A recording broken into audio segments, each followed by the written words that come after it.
Привіт, I'm Chuck Olenek, a Ukrainian American baptized with the name Yaroslav. Today is February 21st, 2026. It is year 4, day 363 of the war in Ukraine, or day 1459 since Russia began its all-out invasion of Ukraine.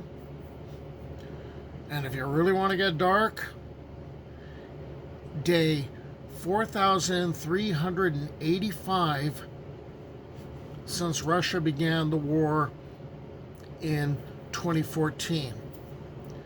One of the things that I've been doing in following what's going on with the war is I decided I needed to collect photographs and memes and infographics and artwork and coming out of the war and putting them together so they could be preserved someplace, and YouTube seemed like a good place to do that.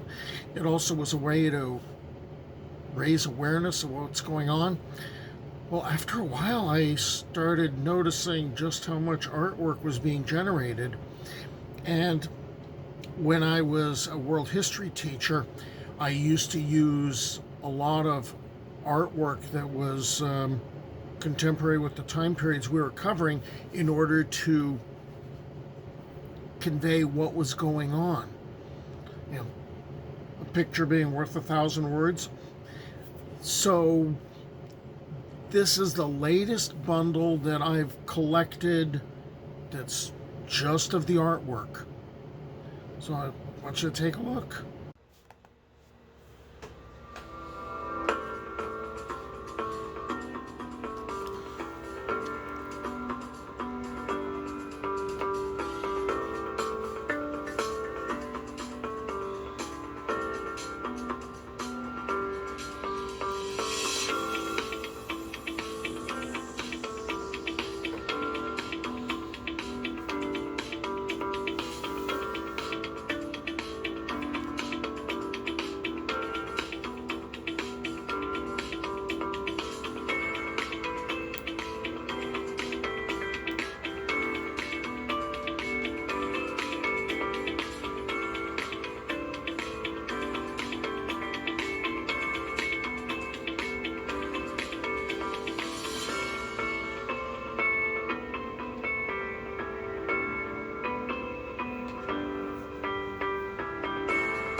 So there's about 120 pieces of art that were created by Ukrainian artists, and maybe they're reflections on the war. They might be looking for the positives. They might be trying to convey the pain, anguish, the anger, patriotic feelings. And I'm going to keep doing this until this war ends. So until the next time, do побачення and Slava Ukraini.